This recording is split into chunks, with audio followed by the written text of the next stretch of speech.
नमस्कार दोस्तों, जय जोहार। मैं कौशल तिवारी और बिहनिया संझा में आपका स्वागत है।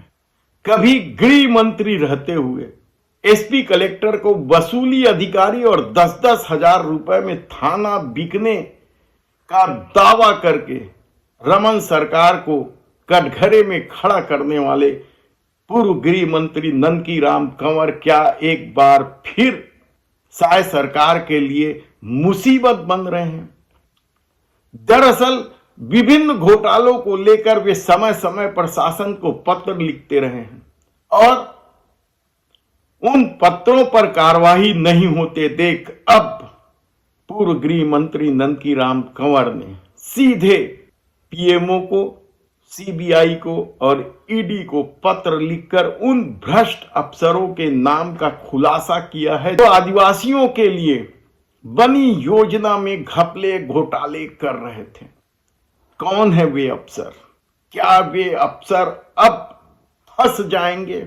क्या सीबीआई या ईडी की दखलंदाजी से पहले ही विष्णुदेव साय की सरकार उन अफसरों पर कार्रवाई करेंगे? क्या है पूरा मामला? हम उस दवा कंपनी मोक्षित कारपोरेशन दुर्ग की बात नहीं कर रहे हैं जो तेंदुपत्ता संग्रहण का काम करते करते दवा सप्लाई करने लग गया और इस खेल में कोई रामा राव की भूमिका बड़ी थी।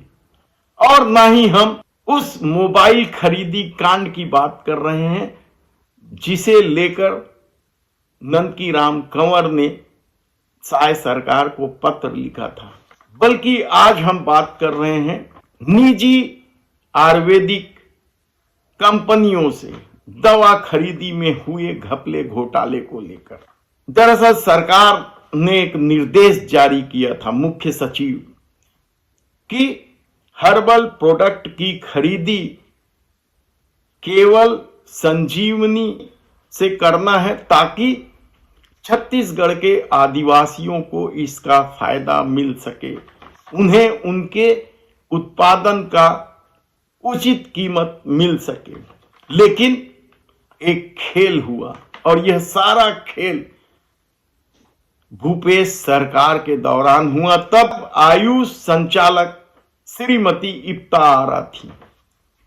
संयुक्त संचालक के पद पर सुनील कुमार दास बैठे थे और मेडिकल सर्विसेज कारपोरेशन के प्रबंध संचालक का काम श्रीमती पद्मनी भोई साहू के जिम्मे था। मंत्री परिषद और मुख्य सचिव के आदेश की अवहेलना का ऐसा उदाहरण आपको पूरे देश में कहीं नहीं मिलेगा। किस हद तक भूपेश सरकार में अफसरों का जलवा था, यह बात यह घोटाला घपला सिद्ध करता है। और इस खेल में करोड़ों रुपए का घोटाले की चर्चा है, कमीशन खोरी की चर्चा है। क्या ये तीनों अफसर नप जाएंगे?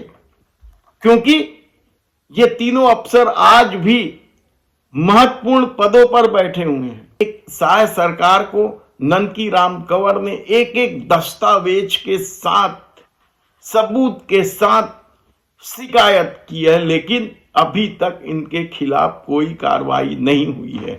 और इससे नाराज ननकी राम कंवर ने पीएमओ, सीबीआई और ईडी तक को मैं सबूत दस्तावेज के भेज दिया है, शिकायत कर दिया है। पीएमओ की तरफ से तो ननकी राम कंवर को पत्र भी आ गया है।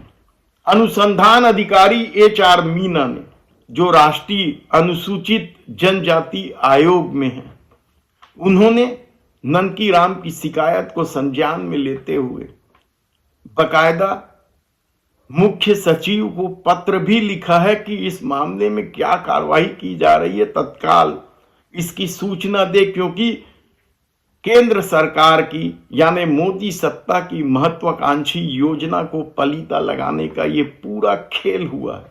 और इस खेल में और कौन कौन अफसर शामिल थे, कौन कौन राजनेता शामिल थे, यदि जांच ही नहीं होगी तो इसका पता कैसे चलेगा। फिलहाल तो ननकी राम कंवर ने श्रीमती इप्त आरा, सुनील कुमार दास और पद्मिनी भोई साहू पर ही आरोप लगाए और कहा जा रहा है कि सारा खेल पद्मिनी भोई साहू का ही था, क्योंकि वे उस दौरान मेडिकल सर्विसेज कारपोरेशन के प्रबंध संचालक थे और क्या खरीदना है, क्या नहीं खरीदना है, कितने में खरीदना है, किससे खरीदना है, यह सब कुछ उन्हें ही तय करना था। लेकिन पद्मिनी भोई साहू की ठसक कह ले या धमक कह ले इतनी थी कि उनके इस पूरे खेल पर न तो सुनील कुमार दास ने आपत्ति जताई और न ही श्रीमती इप्त आरा ने, जबकि सीधा सीधा दिख रहा था कि मुख्य सचिव के परिपत्र की अवहेलना हो रही है। मंत्री परिषद ने जो निर्णय लिया है उसकी अवहेलना हो रही है और उसके बाद भी यदि श्रीमती पद्मिनी भोई साहू अपने खेल को अंजाम दे रही थी तो इस खेल में कौन कौन लोग और शामिल थे। जैसे कि चर्चा है कि भूपेश सरकार के दौरान हर विभाग के लिए 3-4 लोगों का नाम तय था। ये 3-4 लोग ही उन विभागों में सप्लाई से लेकर ठेकेदारी का काम देखते थे और वे ही डीलिंग करते थे। इस पर हम फिर कभी विस्तार से चर्चा करेंगे, लेकिन अब ननकी राम कंवर के पत्र ने मंत्रालय में हड़कंप मचा दिया है। हालांकि अभी मुख्य सचिव छुट्टी में चले गए और उनकी जगह में श्रीमती रेणु पिल्ले यह काम देखेंगी।